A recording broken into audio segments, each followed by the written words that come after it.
Hey guys, this is Pankaj और मैं आज आपको इस वीडियो में सिखाऊंगा use of had to. So ये हैड टू क्या होता है, यहाँ आप देख सकते हैं। पहला पॉइंट लिखा है किसी को कुछ करना था। करना था जैसे कि मैं बोल सकता हूं मुझे वहां जाना था, मुझे वो काम करना था, उसको यहाँ रुकना था, हमें कपड़े खरीदने थे। तो एक सिचुएशन बेस्ड सेंटेंस होते हैं। कुछ करना था इसलिए या तो कुछ हुआ नहीं या हो पाया। जैसे कि एक एग्जांपल है, मुझे कल वहां जाना था। So I had to go there yesterday. अगर मैं एग्जांपल लूं, यार मैं आपसे मिलने नहीं आया क्योंकि मुझे कल वहां जाना था। I didn't come to meet you because I had to go there yesterday. या मैं बोल सकता हूं मुझे कल वहां जाना था पर मैं भूल गया।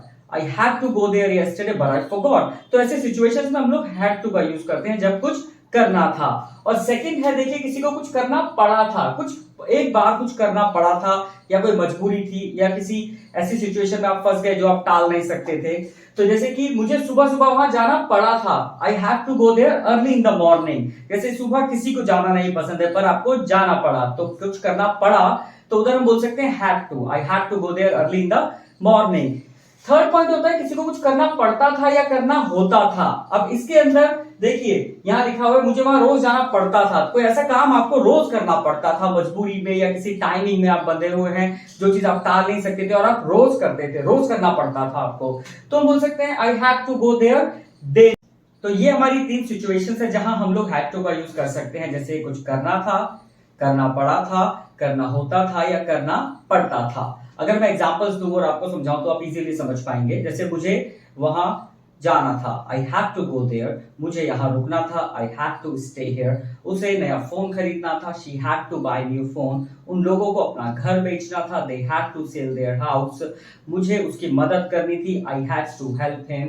बच्चों को एग्जाम्स के लिए पढ़ना था, the kids had to study for exam. और अगर बोलते हैं कुछ करना पड़ा था, जैसे मुझे अपना फोन बेचना पड़ा था, I have to sell my phone. उसे यहां रुकना पड़ा था, she had to stay here. बच्चों को उसकी मदद करनी पड़ी थी, the kids had to help him. उन लोगों को अपना घर खरीद बेचना पड़ा था, they had to sell their house. और आखिरी है कुछ करना पड़ता था या करना होता था। जैसे उसे फर्श पे सोना पड़ता था, she had to sleep on the floor. उसे बच्चों की मदद करनी पड़ती थी, she had to help to the kids. उन लोगों को रोज यहाँ काम करना पड़ता था, they had to work here daily. तो इन सिचुएशंस में हम इन सेंटेंसेस को बना के प्रैक्टिस कर सकते हैं और आगे इसके अंदर देखते हैं कि नेगेटिव और इंटेरोगेटिव सेंटेंसेस हम कैसे बनाएंगे। तो जैसे कि हमने हैड टू का यूज तीन सिचुएशंस में सीखा, करना था, करना पड़ा था, करना होता था या करना पड़ता था। अगर नेगेटिव होता है जैसे नहीं करना था, नहीं करना पड़ा था या नहीं करना होता था, तो देखिए वहां क्या होगा, डिड नॉट का यूज होगा। और डिड के साथ हम लोग हैड टू का यूज नहीं करते हैं, तो इसके फॉर्मूला क्या बनेगा, डिड नॉट हैव टू और वर्ब की फर्स्ट फॉर्म। तो हमेशा यहाँ वर्ब की फर्स्ट फॉर्म ही रहती है। जैसे कि मैं बोलूं मुझे वहां नहीं जाना था, I did not have to go there. उसको यहाँ काम नहीं करना था, she did not have to work here. हमें वहां नहीं सोना पड़ा था, we did not have to sleep there. उन लोगों को यहाँ नहीं आना पड़ा था, they did not have to come here. मुझे फर्श पर नहीं सोना पड़ता था, I did not have to sleep on the floor. उसको वहां 10 घंटे काम नहीं करना पड़ता था, he did not have to work there 10 hours. तो बहुत इजी है, डिड नॉट हैव टू और वर्ब की फर्स्ट फॉर्म लगा के हम सेंटेंसेस बना सकते हैं। तो कुछ और एग्जांपल्स लेके हम लोग प्रैक्टिस करते हैं। मुझे वो पानी नहीं पीना था, I did not have to drink that water. उसको यहाँ नहीं बैठना था, she did not have to sit here. उन लोगों को आज यहाँ नहीं आना था, they did not have to come here today. वैसे ही नहीं करना पड़ा था, जैसे मुझे वहां काम नहीं करना पड़ा था, I did not have to work there. उन लोगों को यहाँ नहीं आना पड़ा था, they did not have to come here. उसे फर्श पर नहीं सोना पड़ा था, she did not have to sleep on the floor. और नहीं करना पड़ता था, जैसे कि मुझे वहां बच्चों की मदद नहीं करनी पड़ती थी, I did not have to help to the kids there. उसे यहाँ रोज नहीं आना पड़ता था, तो she did not have to come here daily. मुझे फर्श पर नहीं सोना पड़ता था, I did not have to sleep on the floor. So अब हम लोग इंटेरोगेटिव सेंटेंसेस समझते हैं कि क्या आपको ये करना था या आपको क्या ये करना पड़ा था या क्या आपको वो करना पड़ता था। तो कुछ नहीं है, बहुत इजी है। देखिए तो यहाँ हम लोग डिड को आगे लगाएंगे, सब्जेक्ट और हैव टू और वर्ब की फर्स्ट फॉर्म। अगर नेगेटिव आता है तो सब्जेक्ट के बाद नॉट लगा देंगे। तो अगर ये फॉर्मूला आप देखेंगे तो इजीली आपको समझ आ जाएगा और आप सेंटेंसेस बना सकते हैं। जैसे कि क्या आपको कल स्कूल जाना पड़ा था, did you have to go school today.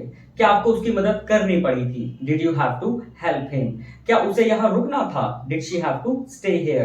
क्या उसे ये काम करना था, did she have to do this work. क्या बच्चों को फर्श पे सोना पड़ता था, did the kids have to sleep on the floor? क्या आपको वहां 10 घंटे काम करना पड़ता था? Did you have to work there 10 hours? तो देखिए बहुत इजी है, इस तरीके से हम लोग इंटरोगेटिव सेंटेंसेस बना के प्रैक्टिस कर सकते हैं। जैसे कुछ और एग्जांपल हम लोग लेते हैं। क्या आपको पंकज से मिलना था? Did you have to meet Pankaj? क्या उसको नए कपड़े खरीदने थे? Did she have to buy new clothes? क्या बच्चों को वहां रुकना पड़ा था? Did the kids have to stay there? क्या आपको वो एग्जाम देना पड़ा था? Did you have to give that exam? क्या उन लोगों को पार्क में सोना पड़ता था? Did they have to sleep in the park? क्या आपको वहां 10 घंटे काम करना पड़ता था? Did you have to work there 10 hours? तो कुछ करना था, करना पड़ा था, करना पड़ता था या होता था। तो सिंपल नेगेटिव इंटरोगेटिव हम लोग हर तरीके के सेंटेंसेस बना के प्रैक्टिस कर सकते हैं। और अगर अभी भी कोई प्रॉब्लम है तो आप मुझसे कमेंट बॉक्स में पूछ सकते हैं। और अगर आपको मेरी वीडियोस अच्छे लग रहे हैं तो आप इस चैनल को सब्सक्राइब कर सकते हैं। Thank you.